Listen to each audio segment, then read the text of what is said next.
ಸಾಮಗ್ರಿಗಳು: ಕಪ್ಪುಪ್ಪು, ಕಲ್ಲಂಗಡಿ ಹಣ್ಣಿನ ರಸ, ಹುಣಸೆ ಹಣ್ಣು, ಲವಂಗ ಮತ್ತು ಏಲಕ್ಕಿ. ಮೊದಲಿಗೆ ನಾವು ಪಾತ್ರೆಯಲ್ಲಿ ಅರ್ಧ ಗ್ಲಾಸಿನಷ್ಟು ನೀರನ್ನು ಹಾಕೊಳ್ಬೇಕು.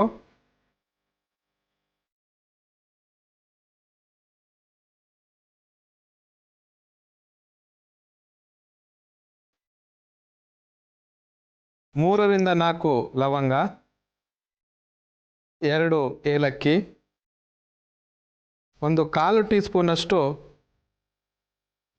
ಹುಣಸೆ ಹಣ್ಣನ್ನು ಹಾಕಬೇಕು.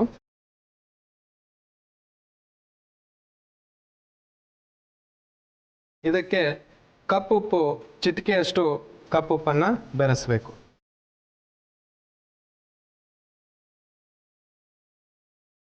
ಈಗ ಕುಡಿತವನ್ನು ಬಿಟ್ಟು ಒಂದು ಒಳ್ಳೆ ಜೀವನನ ಪ್ರಾರಂಭಿಸಬೇಕು ಅಂತ ಇರೋರಿಗೆ ಇದೊಂದು ಒಳ್ಳೆ ಔಷಧ ಅಥವಾ ಸಂಜೀವನಿ ಅಂತ ಹೇಳ್ಬೋದು. ಯಾಕಂದ್ರೆ ಎಷ್ಟೊಂದು ಜನಕ್ಕೆ ಬಿಡ್ಬೇಕು ಅನ್ನೋ ಒಂದು ಆಸೆ ಇದ್ರೂ ಈಗ ಸಂಜೆ ಅವ್ರ ಸ್ನೇಹಿತರು ಸೇರ್ಬೋದು ಅಥವಾ ಇನ್ಯಾವುದೇ ಒಂದು ವೀಕ್ ಮೂಮೆಂಟ್ ಅಂತ ಹೇಳ್ಬೋದು, ಅವ್ರು ಮತ್ತೆ ಅದಕ್ಕೆ ಶರಣಾಗ್ಬಿಡ್ತಾರೆ. ಅದರಿಂದ ಇದೊಂದು ಒಳ್ಳೆ ಮನೆ ಔಷಧ ಅಂತ ಹೇಳ್ಬೋದು.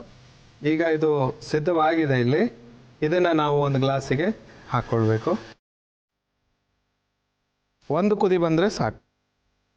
ಸ್ವಲ್ಪ ಇದನ್ನ ಕುಡಿಯುವಾಗ ಹುಳಿ ಇರುತ್ತೆ, ಯಾಕಂದ್ರೆ ಇದರಲ್ಲಿ ಹುಣಸೆ ಹಣ್ಣನ್ನು ಹಾಕಿರೋದ್ರಿಂದ.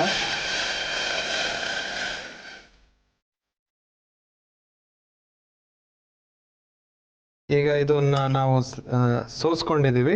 ಇದಕ್ಕೆ ಒಂದು ಚಿಕ್ಕ ಒಂದು ಕಪ್ಪಿನಷ್ಟು ನಾವು ಕಲ್ಲಂಗಡಿ ಹಣ್ಣನ್ನು ತೊಗೊಂಡಿದ್ವಿ, ಅದರ ಜ್ಯೂಸನ್ನು ನಾವಿಲ್ಲಿ ಮಾಡಿದ್ದೀವಿ.